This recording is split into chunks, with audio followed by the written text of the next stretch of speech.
Kepala BIN Papua, Majen TNI Purnawirawan Gustaf Agus Irianto menyambangi kediaman Gubernur Lukas NMB di Koya Tengah, Kota Jayapura, Kamis 6 Oktober 2022. Kedatangan Gustaf Agus Irianto didampingi kuasa hukum Lukas NMB dan pelaksana tugas Biro Umum dan Protokol Setda Papua Elpius Hugi. Tujuan kedatangan Kabinda untuk menjenguk dan melihat secara langsung kondisi Gubernur Lukas NMB sekaligus menyampaikan pesan dari Ketua KPK RI Firly Bahuri. Pak sekalian serta ibu-ibu, perkenalkan nama saya Gustaf. Ya, kemudian saya pernah bertugas di Wamena cukup lama 2 tahun, kemudian di Timika, kemudian kami bersama Pak Gubernur Lukas NMB ini seperti keluarga, ya, sehingga kami datang untuk menjenguk beliau. Kemudian saya lihat kondisi beliau dengan mata kepala saya sendiri, ya, kemudian saya juga sudah menyampaikan pesan-pesan, ya, kemudian saya melihat juga kondisi beliau, ya, yang masih sakit.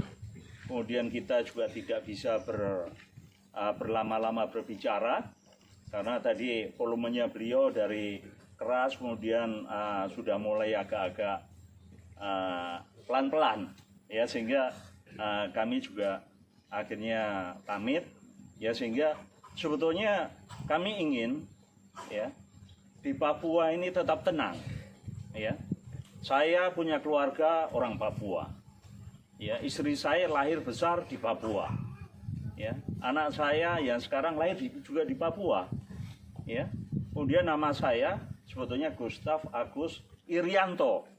Ya, mungkin kalau orang tua saya masih ada, ya, begitu lihat Irian diganti Papua, mungkin diganti juga nama saya. Jadi Gustaf Agus Papuanto.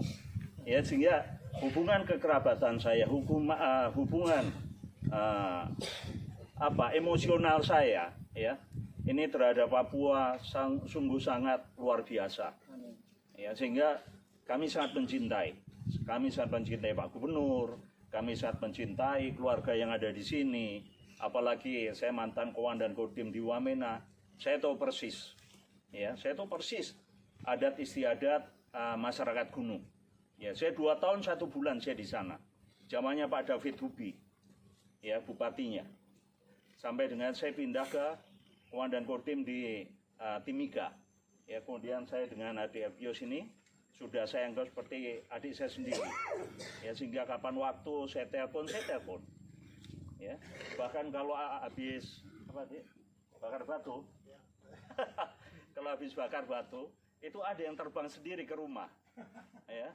Nah, ini bapak-bapak sekalian serta ibu-ibu, ya, saya ucapkan terima kasih atas sambutannya, ya. Pada saat saya masuk tadi rasa-rasanya saya kembali seperti Komandan Kodim dulu. Ya, disambut gitu. Sementara itu, tim kuasa hukum Gubernur Papua saat menggelar jumpa pers bersama awak media di Jayapura mengaku telah menemani Kepala BIN Daerah Papua untuk menemui Gubernur Lukas NMB. Lebih lanjut dijelaskan kuasa hukum bahwa isi pesan KPK yang disampaikan oleh Kabinda Papua adalah agar supaya Gubernur Lukas NMB bisa ke Jakarta untuk mengikuti pemeriksaan.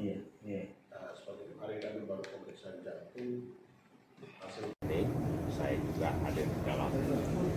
Kami ke sana menemani, ya, kami menemani Bapak Gustaf Irianto, Kepala BIN di Papua.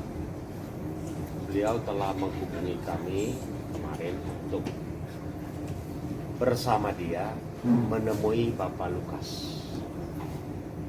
Misi yang dibawa oleh Bapak Gustaf menyampaikan pesan atau keinginan dari KPK, karena Bapak Gustaf sudah melakukan komunikasi dengan Bapak Firly yang inti pembicaraan yang disampaikan kepada Bapak Lukas bahwa ada pesan dari KPK supaya Bapak Lukas bisa ke Jakarta untuk mengikuti pemeriksaan. Kalau memang kondisi tidak memungkinkan, KPK menyiapkan dokter atau penanganan medis yang baik. janji yang disampaikan bahwa hak-hak hukum yang akan diberikan kepada Bapak Lukas itu disampaikan tadi oleh Bapak Gustaf. Lalu dalam dialog dengan kondisi yang terbata-bata, Bapak Lukas mengatakan bahwa beliau tidak mau ke Jakarta karena alasan kesehatan. Kuasa hukum juga menyampaikan pernyataan Gubernur Lukas NMB yang menyatakan menolak pemeriksaan dilakukan di Jakarta dan bersedia menjalani pemeriksaan hanya di Papua dengan catatan apabila tim dokter menyatakan kondisinya siap mengikuti pemeriksaan. Tim Liputan, tvpapua.com.